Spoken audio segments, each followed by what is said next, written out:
Hello, everyone. Welcome again to another episode of the Dreamers Lab from Metaverse Summit. So today, I'm really happy to reintroduce, I would say, Bubbles Map team because last year they did a startup competition and they actually got nominated in the final list and won the Metaverse Awards.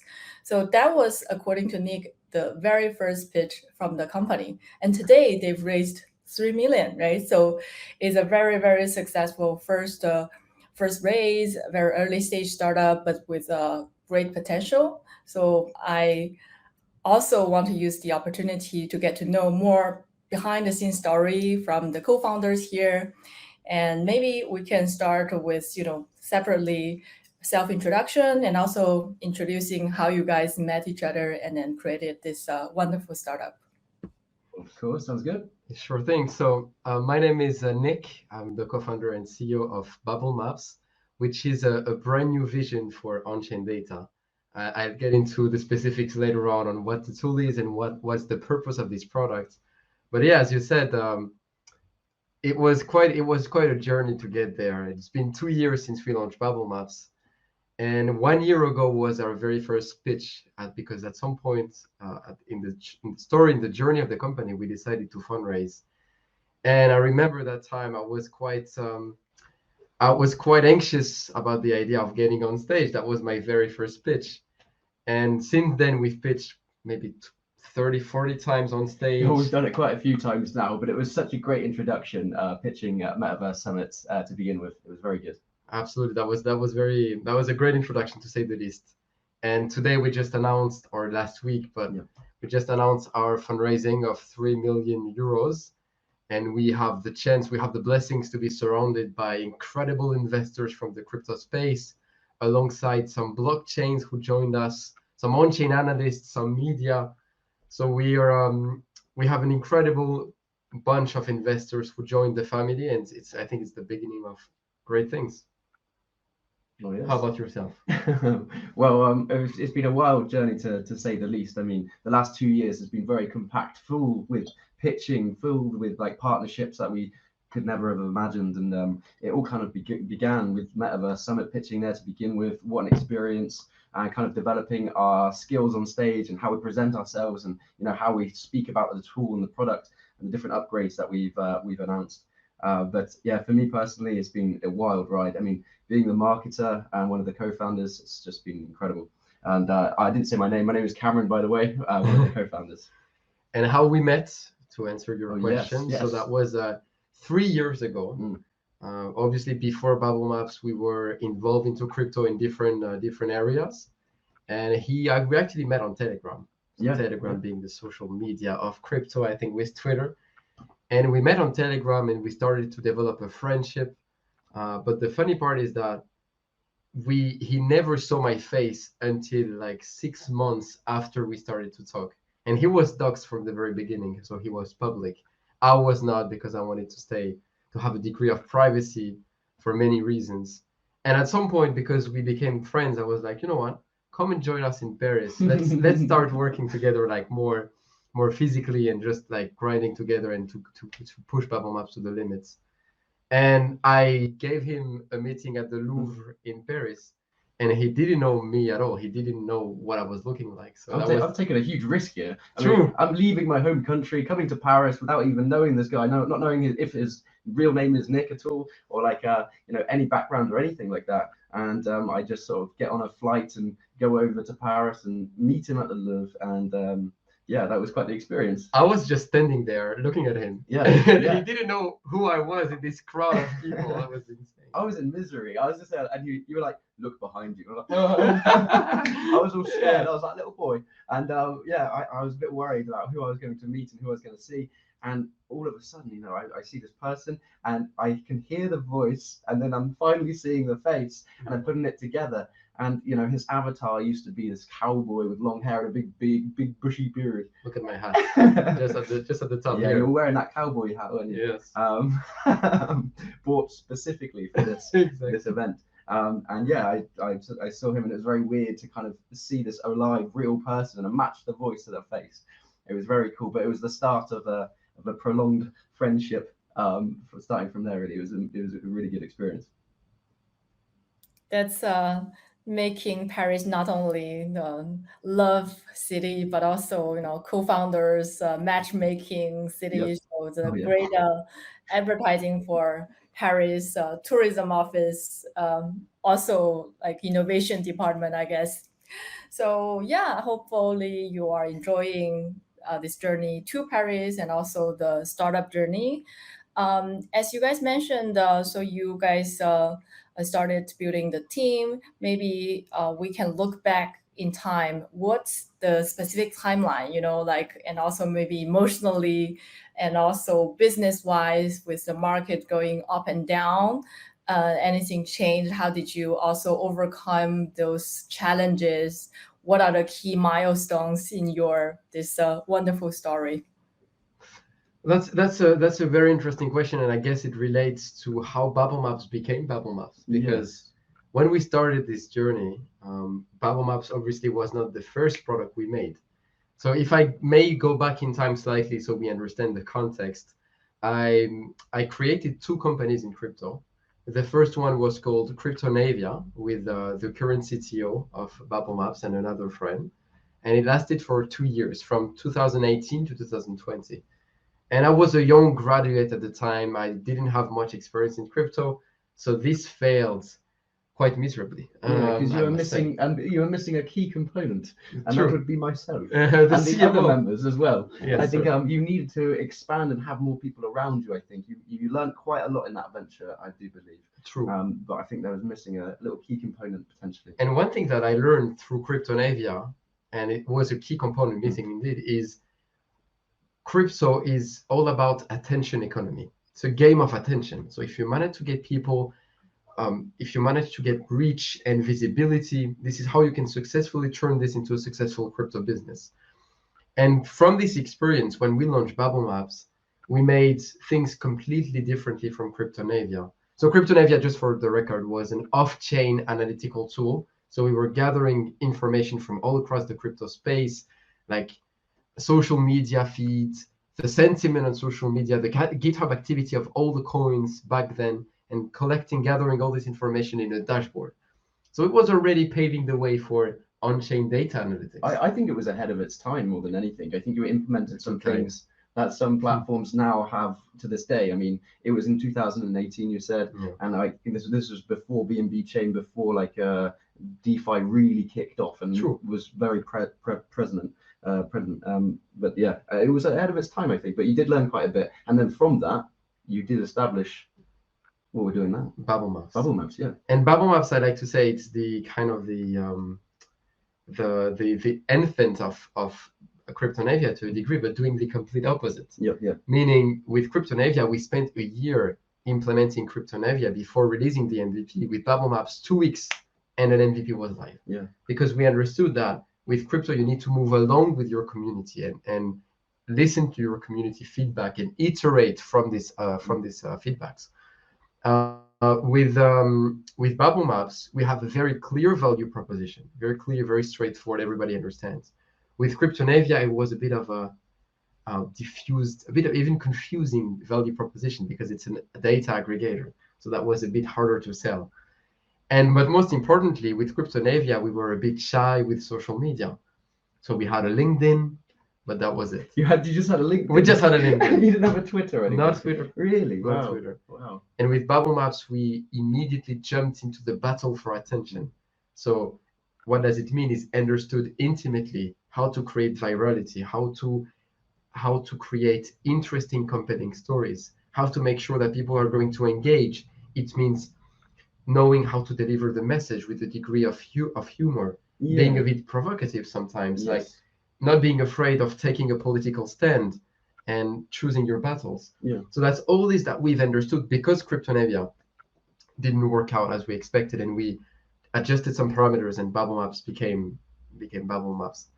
I'm not sure if it answered this question, Yingzi, but I just wanted to give this context on how we managed to become Bubblemaps. Like, it's not although it's 2 years old, I think it's really 5 years old. It's a sum of all the experience. It's evolved over time to the product it is today. But I mean, the initial seed idea did come from a previous business that Nick worked on. but it has evolved gloriously, and it survived many market conditions. So we were head over heels in the bull run. It was incredible, and then when the bear market hit, I mean, of course, you would see a decrease in views and statistics on many websites and things like that. But luckily, due to the nature of our tool and the nature of the content and the on-chain transfers that we can track, we have endless content which we can push out regardless of the market conditions. And during this time, we actually haven't seen our Twitter explode as much as it has in the bear market. Thanks to our on-chain investigations, we've climbed our following from 20,000 to I don't know what we're at now, 70,000 in the space of 6 months, and all the different threads we put out do perform quite nicely, which is amazing to see. So what we're seeing is there is a demand and a need for this kind of transparency and data within the crypto space, and it's going down really well with crypto Twitter. I think people need this easy to read analytical platform to really get to the bottom of things, and it's quite universal in the sense it can work in a bull market and a bear market. I mean, I'm speaking on behalf of the tool here, but my own personal investments, I'm crying inside because, of course, it has gone down. But yeah, no, speaking of Bubblemaps, it's just performing gloriously in both market conditions. Yeah, for sure. So you guys perfectly answered my question. So basically, I heard a couple of different key learnings for other co-founders, from different companies, startups as well. The time to market is very important. Need to adapt to the community, to the actual user. And also, of course, you guys are doing a good job in product market fit, but also targeting the market. Some experiences are also valued by investors, I guess, successful experiences of co-founder, but also, just experiences trying and learning, maybe failing, but maybe succeeding at some other points are so important as well. So yeah, thank you for sharing the story. So basically, I also would like to have you both talk about even more bigger picture insights, right? So you've met in the crypto space, you've met a lot of other peoples also in crypto space, meeting some other co-founders of other companies, exchanging experiences. So specifically regarding the couple of years of evolution in technology and data, there in the beginning, let's say there's no data services at all. But then today we have many layers of different data service providers. You are finding your niche, but it's like a big niche as well. So can you maybe walk through the different niche of the industry of Web3 data with the audience, because they are pretty generalistic. Some are investor, entrepreneur, but of course, some are Web2 crowds in companies, enterprise. So maybe in a simple way, could you explain as many things to us as possible? Absolutely, and you're correct. At first, there was nothing. It was nothingness. And I think blockchain is bringing something very new to the table compared to traditional financial market, is transparency by design, meaning that everybody that is done in the blockchain, every transfer, every transaction, every buy and sell, every NFT, the whole DeFi creates publicly available on-chain data. And it's an incredible source of information that nobody uses, or not a lot of people at least, because it is such a complex, overwhelming, intimidating source of data that what are you going to do with it? It is look at the blockchain explorers, BSC scan, ETH scan, all of these explorers are just so archaic and boring. You have all these tabs open, just to hunt and find all these transfers, and it's just so backwards. It's this is what we've been given, but there's a better way. And it was already a revolution. When Etherscan was released, it was in 2017. It was already quite a big leap forward in on-chain data, because before that it was even harder to get. You would need to be directly connected to the networks. That was even of a bigger mess. So Etherscan already was the first path, a first step towards, all right, the on-chain data is now here. You can at least have a brief overview of what's happening. Then what happened is in 2019, there was a big shift towards DeFi, because before 2019, everything was happening on centralized exchange, on Binance and all those big guys. And everything that happens on centralized exchange is off-chain. So before 2019, as was a bit of a paradox, but you didn't have a lot of on-chain data because all the action was happening on centralized exchange. But then following 2019, suddenly there's a strong incentive for people to go off their centralized exchange and use DeFi, because DeFi then started its meteoric rise and everybody wanted to go DeFi to have yields, to buy NFT, to stake, to go on all these new chains, BNB chain, all these layer 1 Ethereum killers, etc. So following 2019, on-chain data exploded. And following this, people were like, all right, maybe Etherscan is not good enough for mass adoption. It's great, but if you truly want mass adoption for analytical tools and on-chain data, we need something a bit more appealing. And so we had a new generation of analytical tools that came in. Nansen, Dune Analytics were the two giants, I think. Chainalysis is more for governments and stuff, but like for the public, Nansen and Dune Analytics were the two giants. And then recently in 2022, 2023, a new generation of analytical tools appeared that really wanted to have an even of a lighter touch, like getting away from this list and this kind of tabs complex, and bring their own kind of spirits to on-chain data. Exactly. I mean, like what we're seeing in the crypto market is there's a lot of emphasis on like food and colors, and or like there are other swaps available, but you have like Pancake Swap and things like that. Sushi Swap, 1 inch, names of that caliber kind of thing. So like there seems to be a coherent theme in crypto which seems to bring people in. People need like in such a complicated market, people need some simplicity. We're seeing a rise in the simplistic nature of on-chain data and trying to transpire it into an easy to read way. True. And the way we did this, like to bring this simplicity on board, was through gamified approach. So we want people to have fun. We want people to, when they use Bubblemaps, we want them to be having fun. And there's an addictive nature to Bubblemaps. Like you have colorful bubbles on screen, you drag them around.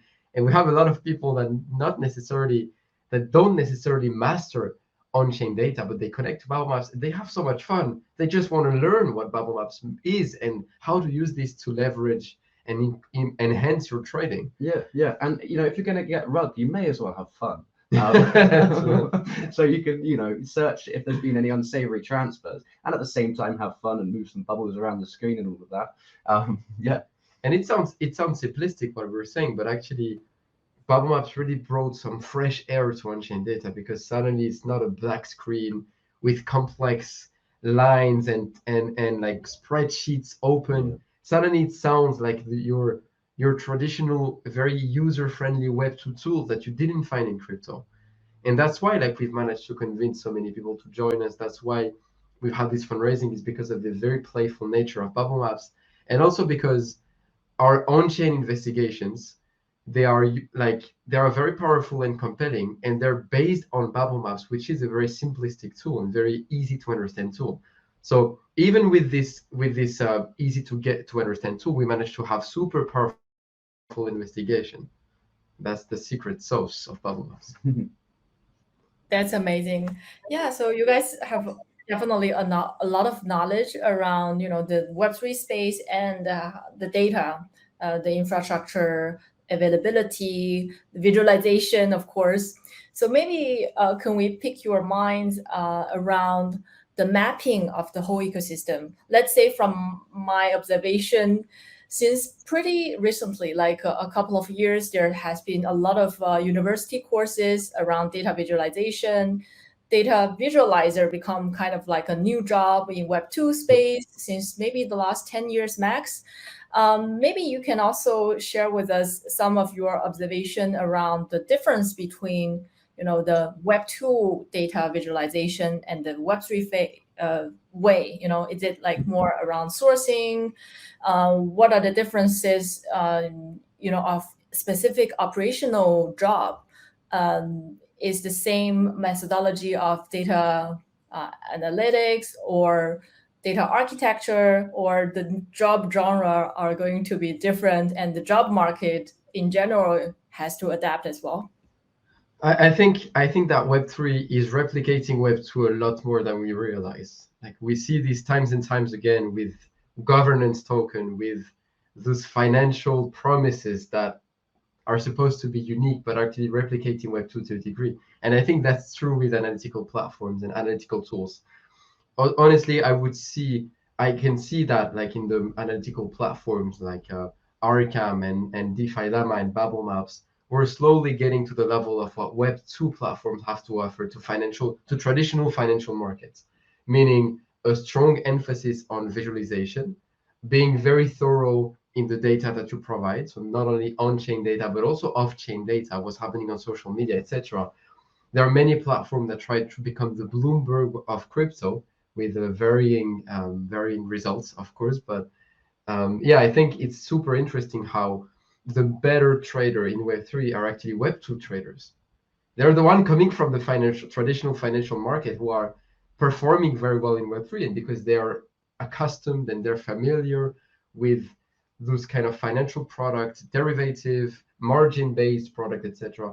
So my point being, if you want to see how Web3 is going to evolve, just look at Web2. It's going to be very similar in following very symmetrical curves, if I may say. Yes, Web 2, so-called Web 2 has quite a long history till now already. So I guess definitely users' behavior are being trained as well. So you got to adapt to, what users are used to as well, right? We always say like seamless onboarding. I guess it's also a transition period with, seamless Web 3-ish, but Web 2-ish experience may launch. So, Yeah. so basically, we also want to pick your brain around not only the technical mapping or market mapping, but also, kind of like a potential partner mapping and competitor mapping. So there are some, B2B platforms and, B2 retailer platforms around data, such as Kaiko also is based in Paris. Of course, different companies have different focus. Some are more institutional data, some are more retailer, but also general public data. So can you maybe give us some of the best practices that you observe in the space, and also maybe what didn't work, who actually maybe did the same data visualization trial, but then didn't actually get there? Sorry, I'm not sure I got the question. Do you want a mapping of the different competitor? Is that it? Mm-hmm. Just maybe a general mapping of the space. Potentially, I guess Bubblemaps, as you mentioned, is doing a fun way. So potentially it's more of a B2C product with maybe some B2B positioning as well. So that's partially the question. But also, if you are not positioning in the institutional market, who is there and who is maybe doing a good job on that part? All right, got you. Thank you for clarifying. So regarding of course, on-chain data is a competitive space. Let me get it out there, because on-chain data is public by design. So you're going to have plenty of players who try to transform this data into value, into business. And what you'll find is users tend to stick with what they know in terms of their platform. So their chosen on-chain website is the one they'll generally use, given their skill level. Now, when it comes to the mapping, I would say you have the purely institutional players, like Chainalysis. Chainalysis valued a couple of billions. They've raised hundreds of millions. So they're very, very dominating the institutional market. And what I mean by institutional is that they're more targeting governments, banks, compliance, AML, anti-money laundering, financing terrorism, and this kind of stuff, like these big topics. And they help government trace down unsavory activities within the crypto space. And I think Chainalysis in this market, in this niche, they are dominating significantly. Then you have, I would say, the pure data provider, meaning without an interface, you're just feeding data. And now you have very, very, very big players like RPC, people providing RPC nodes, so you can get the data from the blockchain. You mentioned Kaiko. So Kaiko is more of a off-chain data provider, like they provide information on centralized exchange. This is how they got this is how they grew big. Sorry, but now suddenly they are now more into on-chain data. They started to sell on-chain data APIs.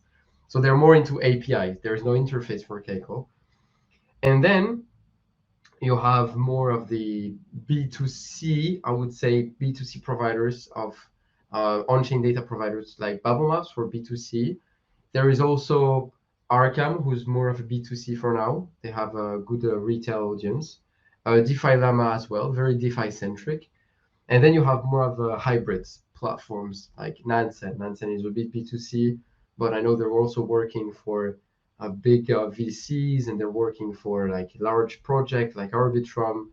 I know they're also sending some information to like non-crypto institutions. So they're more of a hybrid in that sense. Do you have anything else in mind? Maybe June Analytics is more of a retail as well, B2C. You covered all the major ones, I think, but yeah, June Analytics. There's a couple up and coming ones, but not worth mentioning, I don't think. But yeah, that's pretty much covered it, I think. Okay. Yeah. Yeah, of course, it's a competitive market, but also it's a huge cake. Everybody needs data. They actually need it for all kinds of decision making, not only from the enterprise side, but also, of course, personal portfolio, etc. Of course, also because in blockchain space, there are many, many new technologies all the time. And then the new platforms, they offer even more data. And then the data providers and the different startups are providing different solutions again. So it's a ever-changing industry. So that's why also there are so many different solutions and different ways of doing things as well. So maybe coming back to you guys. So how do you imagine the market of Bubblemaps? There is fund, there is B2C side, and potentially maybe can you give us some maybe kind of spoilers of your next month's or next year's roadmap? Absolutely, happy to share some insights on the future of Bubblemaps. So maybe just for those who are not familiar with Bubblemaps, it's essentially a way of examining the supply of tokens or NFT.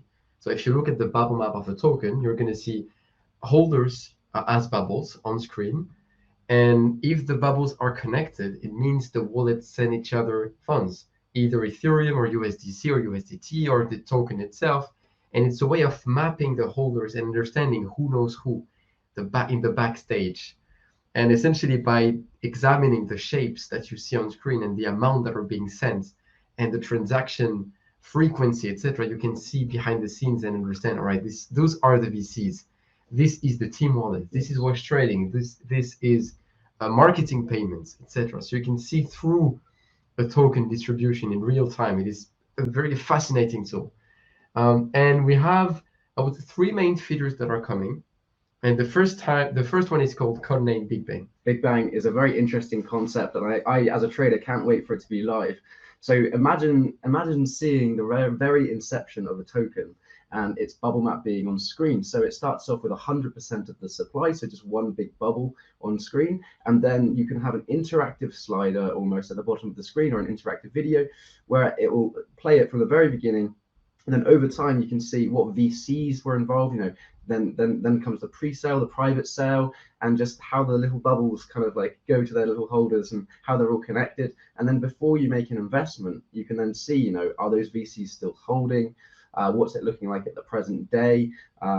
There's so much information. Was the pre-sale, private sale operated correctly? Did they all receive the fair amount of funds?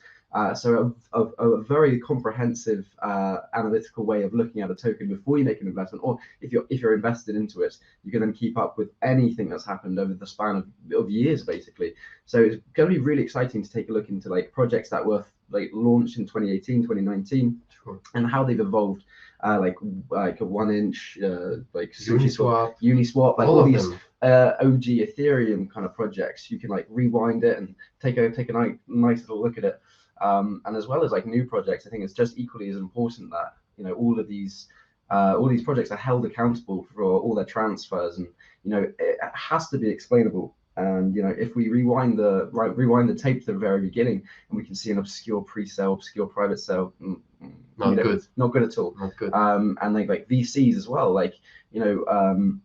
There's a lot of VCs investing into crypto, as we know. A lot of them are moving into Web3, and they're thinking it's going to be an easy escape. You can quickly just sell tokens or whatever, but we're going to hold them accountable as well. Absolutely. And the reason it's called Cognate Big Bang is because, as Don said, it always starts with one singular bubble holding 100% of the supply, and then similar to the Big Bang, this bubble explodes into multiple holders as VC gets in, and the market makers and the public. So it's super interesting to see all the heartbeat of a token over time. I'm very much looking forward to this. It's going to be great. It's going to be great. And we also want to implement. We finished on that one. Finish on that one. Great. We also want to implement AI into Bubblemaps, because when you see clusters on screen, for new people, maybe there's a level of ambiguity to what the clusters mean. True. So we want to make the user experience as frictionless as possible to retain user rate, of course, and just to give everyone a helpful hand. So when you come across clusters, it could be private sales, pre-sales, marketing wallets, team wallets. It could be wallet splitting, it could be wash trading, wallet manipulation, it could be a plethora of things, and you don't exactly know what it could be sometimes. So when we implement AI, you'll be able to tell straight away what the cluster is, due to the ever-growing AI model. As we feed it, we'll get better and better at detecting different clusters. But yeah, just making it as frictionless as possible. We've listened to our community, and some clusters can be a bit tricky to explain. So the AI model will help massively with this. True. Now, I know it's ambitious. I know this is ambitious because Coinbase investigation team said, and I quote them here, on-chain data is more of an art than a science. Why are they saying this? Because there's always a degree of ambiguity in the blockchain, because everything is pseudonymous. You don't know who exactly is behind a cluster. But what we've learned from experience is, if you look at the amount that are being transferred and the geometry of a cluster and the frequency, etc., you can, with a certain degree of certainty, guess what it is. But it always comes with a degree of guess what it is. So we'll be conservative in this AI model. We'll try to be conservative with our conclusions, and we also invite everybody to, always deep dive on their own. There's going to be a degree of probability involved. That's the game, and that's why we love on-chain data. Right? But as the AI model gets smarter and smarter, I do believe it'll get to a point where it'll be able to detect certain things. I mean, there's only so many reasons and so many transfers, and it'll pick up on different things, and it can be pigeonholed a lot easier, I think. It's going to help it a lot. And the third one, Ingzin, and I'll be done, is Bubblemaps. And Bubblemaps is essentially allowing users to be more creative when they make a bubble map. So not necessarily the top holders of a token can be transformed into a map, but it can be any initial set of wallets. If you have a CSV, let's say, or like a list of wallets that you want to transform into a bubble map, or if you want to incrementally build a map starting from one wallet, so one wallet, its neighbors, the neighbor of its neighbors, and see how it's expanding from this. Or if you want to see, I don't know, the bubble map of the biggest gainer of a specific token, anything is going to be possible. And we want to give, with Bubblemaps, we want Bubblemaps to become the basis for investigation. Meaning, if you're an on-chain sleuth on Twitter and you want to share your investigation to the public, you will do this through Bubblemaps. So you will say, look, I've done an investigation. Take a look at the bubble map here, and let's talk. That's Bubblemaps. Yeah, that's going to be good. That's wonderful. Also happy to hear that you guys are leveraging AI tech also for the next stage of development. From my side, I always think of on-chain data analytics and how AI treats data as two very separate ways. Depending on the usage, of course, maybe you use AI to accelerate or automate the process, but then AI is like a black box, right? So you enter data and sometimes you don't know actually how the conclusion came. However, on-chain analytics is more like a transparent, but also very categorized. So how do you think the space should potentially leverage AI technology in the right way for getting the right results? Potentially because also recently there has been some scams and hacks on ChatGPT. So people manipulating the initial data actually generating some a very, very wrong result, some even scamming results for people to click in and then do the phishing of their MetaMask fund, et cetera. So how do you think the industry should do, and also to use AI in the right way? It's a very broad topic, and I think we'll grow and learn. Like AI, although AI is an old technology starting in the 70s or whatever, the I would say the pinnacle of AI is quite recent with the LLM models and ChatGPT. It's only a year old. It's crazy how it has accelerated since that time. So we'll take the time. I mean, as the industry kind of understands how AI can be merged with crypto, I think it's going to take some time, and there's going to be some mistake along the way and some scams for sure. Like we've seen some tokens, AI GPT token already pumping, but like the reality is that we'll have to grow and learn with this new technology for sure. The way that we want to do this is actually quite straightforward. Like at its core, AI is quite good at pattern recognition. That's what AI does. Like give us a pattern and it's going to tell you what it means, so to speak. So that's what we want to do with our own AI models. Is literally you have a pattern on screen, you have a cluster, and the role of the AI is going to be to tell you with a certain degree of certainty, this cluster means this behavior on chain. Now, the challenge here is going to be to create the set of data to train the model, meaning having enough cluster and what they mean so that then the AI can make his own interpretation of the data. This is going to be the challenge, more so than making the AI model. It's going to be the data set training. So we'll work on this for sure. There's going to be tons of commands, I'm telling you, endless code. Yeah, amazing. Looking forward to that. And also, we were mainly talking about how to use data for having the big picture of the market in a financial way. But I guess we are all data, right?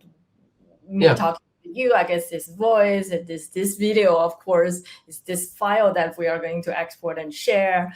And the social relationship on Telegram, for example, when you are chatting, not maybe you're meeting in front of Louvre in Paris, that is not on data on the record, but a lot of things are on-chain or off-chain data. So I'm also very curious from a social point of view. We heard a lot about social graph. The space has been evolving a lot during the last couple of years as well. I guess mixing off-chain data with on-chain data, but still keeping the data private is kind of very painful for a lot of different companies and for regulators as well. So maybe in a general sense, not only on Bubblemap, but also your insights in the space in general, how do you think the different companies and the regulators included should do to improve the transparency and the privacy of data in a social space? It's a super interesting discussion because it is a very subtle, even political discussion. The balance between transparency and confidentiality is a thin line. Like, where do we put the line? There are some advocates of full privacy, like crypto should be private, and there are some solutions for privacy out there, Monero, Zcash, etc. And there are some advocates of full transparency. But you got to ask, like, why would they want full transparency, and what are they doing? Like, I mean, using Monero and Zcash or whatever. Like, I mean, you're not painting yourself in a good light, because, like, I mean, why operate on these like invisible circles? Is it because you're operating on a dark web marketplace, or you're sending money in to people you shouldn't be? I mean, there is some like illegal activity going on in those blockchains, and I think it has to be public. I reckon I'm a huge advocate of it being public. I think these privatized blockchains, I don't think will help advance crypto. I think there needs to be a level of transparency involved. I can understand this, because if you want crypto to be endorsed and pushed by regulators, if it's full private, it's gonna be impossible. That's a huge file. That's a huge block. They're just like they're just gonna ban it. And that's actually interesting, because if you look at privacy in crypto, the true privacy solution are banned globally. Like Tornado Cash recently has been banned, and the founder has been sentenced to 100 years in prison in the US. Something ridiculous. Something absolutely like ridiculous and unfair, if you ask me. And then Monero and Zcash both of those crypto that are full private, meaning you don't know who's sending to who and the amount. So it's like literally cash, like the same thing as cash, the real hard cash is very hard to get nowadays. So it's not on any centralized exchange. So true privacy solutions are banned. There is no privacy solutions in crypto that are easy to access. And I find it quite funny that globally, EVM blockchains, we operate as if we're private, as if there's still privacy for EVM blockchains. And I want to make it very clear on this specific point. On EVM blockchains like Ethereum, there might be a degree of privacy between us, like us, the population, meaning I don't know your address, you don't know mine. But there is no privacy from the government to us. They know who we are 100%. Or they can, at the click of a button, know who we are. Because sorry, you want to say? I was going to say, like, because if it was a private blockchain, or if they couldn't find out who we were, essentially they'd just ban it like they did with Monero. 100%. They would like put the ban hammer down and just remove it from all the centralized exchanges and wipe it from the face of the earth. But it just goes to show that they can actually see into your wallet. They can know exactly who you are, and it's actually very easy. Look, let me tell you why. Let me tell you how. They ask Binance, they subpoena Binance or whatever, and they say, look, this wallet, I don't know, there's some suspicious activity. Yes. It's connected 1 degree to a KYC wallet on Binance. Give me the KYC of this wallet, and they will give the KYC of this wallet. And it's quite funny, actually, when you think about it. I would say quite confidently, 90% of the private wallets on Ethereum are actually 1 degree away from a KYC wallet on Binance. So we're operating under an illusion of privacy on EVM blockchains, but it's actually not a privacy solution. EVM blockchain are not privacy solutions.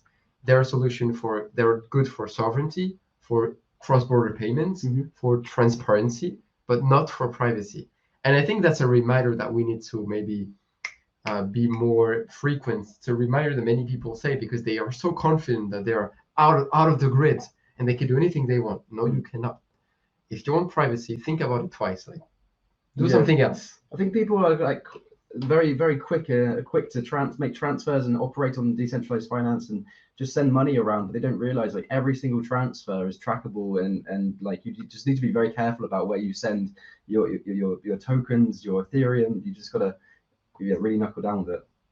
It can turn into a dystopia quickly. Yeah. Yes, definitely. I mean, it's a tricky thing, right? So in order not to be biased, I guess we need to have an exposure of all the data set as well. However, maybe there are some invisible bubbles as well. So maybe if we come back to Bubblemap, and how are you guys gonna deal with this issue to make sure that maybe people who hide them well are like invisible, but then the data set will be biased? And we had this debate before. Because as an analytical provider, as a data provider, we had to kind of draw a line in the sand and wonder, okay, where should we stop our investigation? When is it going too far in the sense of we are doxing people, etc.? Yeah. And the political stand that we have is we don't dox individuals. We can talk about like Uniswap and A16Z, like we've found out all the A16Z wallets within the Uniswap governance. We have a thread coming about DYDX and how we found all the VCs that are in. But it's fine because those are entities, VCs. And we've had this debate internally because what happened of Shiba Inu, the thread that we done for Shiba Inu, where we made a thread about a whale that we believe is the founder, holding 10% of the supply of SHIB. And when we first posted this thread, we received a DM on Twitter from a burner account, meaning a newly created account saying, hey, I'm the founder of this wallet, and you've laid out the perfect blueprint for people to kind of harass me or dust attacks dust me. The dust, yeah. And we wonder, all right, should we delete the thread or not? And we really had this debate internally, and we decided not to delete this because first thing, we did not dox him, so we don't know who he is. We don't know where he's living or his name. We don't know any of that.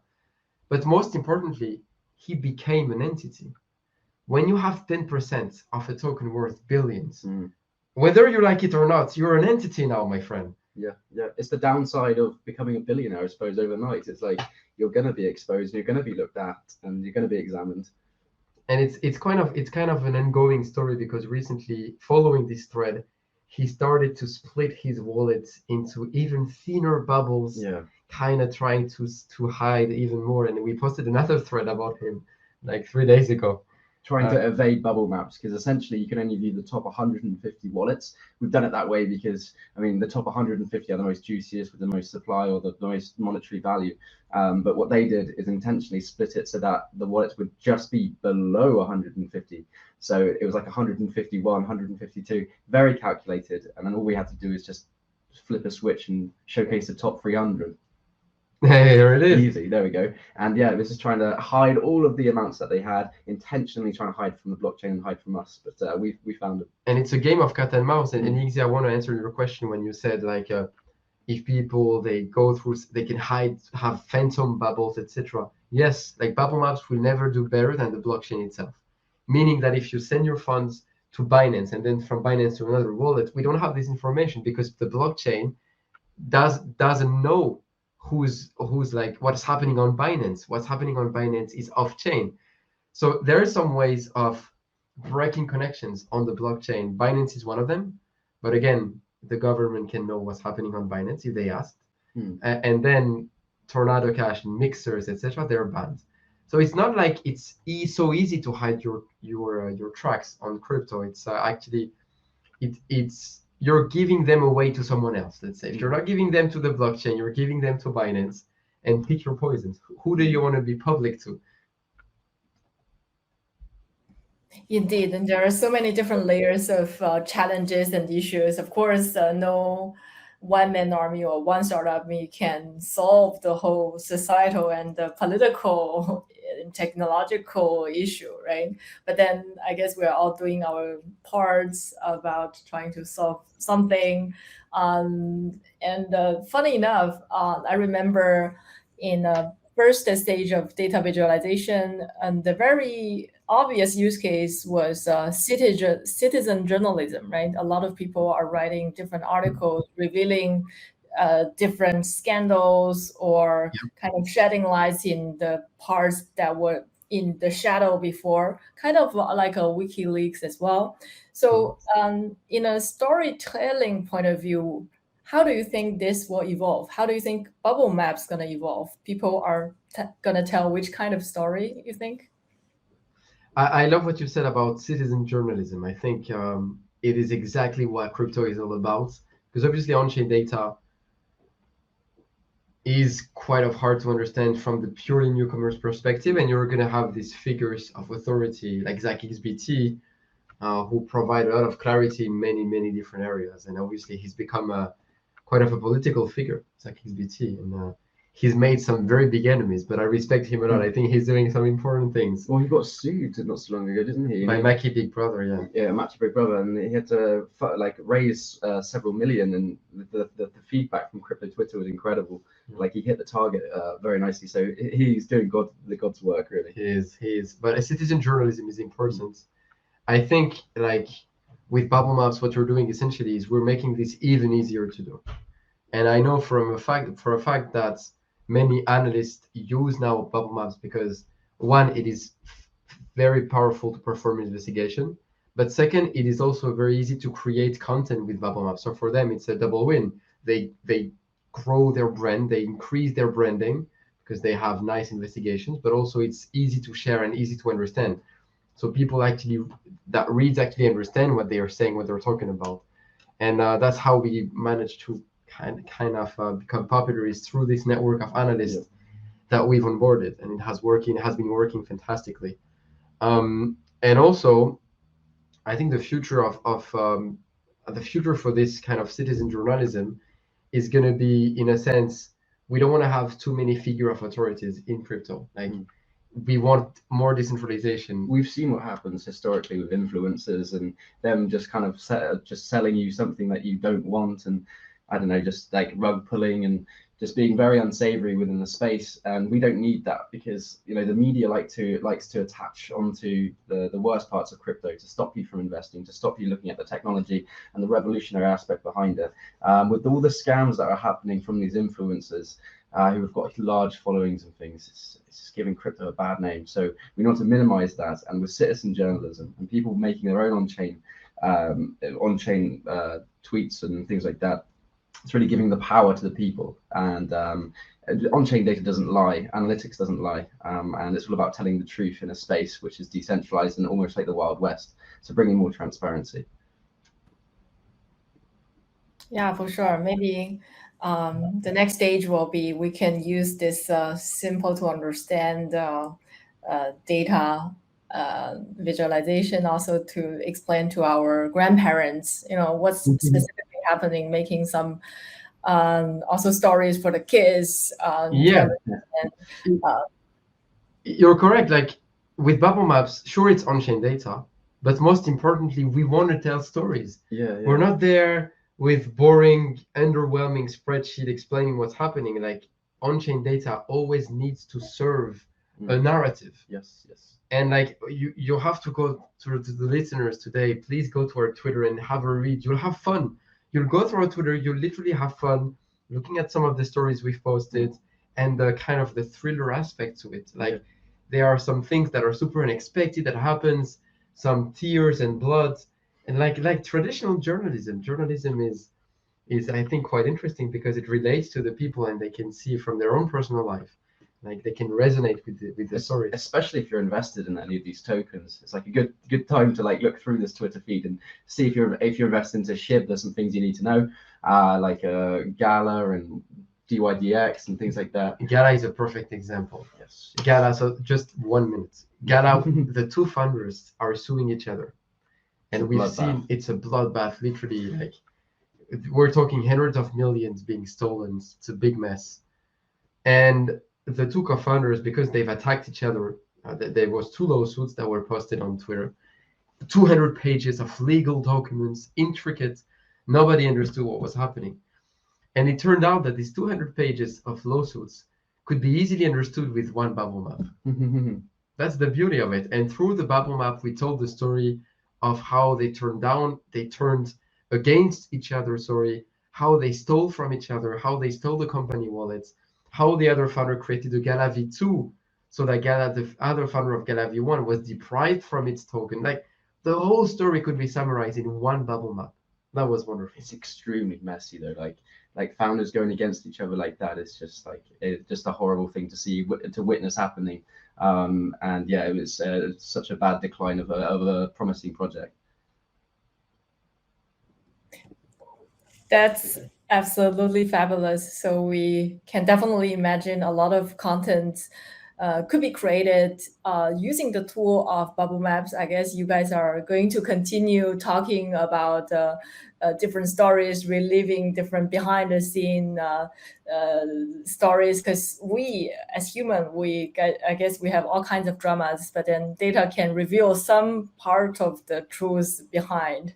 So hopefully I really like what you said about explaining it to your grandparents or something. I might give that a go near Christmas. Really? Sit down at the Christmas table and of course see if I can explain it to my grandma, because normally she's like, "How are those bitcoins going?" He's like, "Oh no, it's a bit more than that." So like if I can sit down with her and explain Bubblemaps or explain how transfers work and things, if she gets it, then I think we're onto something. Record it, please. I want to see it. Yeah. Yes, please tell us the way, and then we can all evangelize the older generation of what's going on actually here. So yeah, thank you both. Thank you so much for your time and your sharing and the insights. It was definitely a wonderful talk. It's always a pleasure of meeting the team as well. So the team is currently in Paris, right? So basically, hopefully we can meet up in some other events and for the future Metaverse Summit as well. Absolutely. That'd be incredible. I'd love to go again. Amazing. Good luck with everything. Thank you so much. Thank you so much. See you later. Bye-bye. Thank you.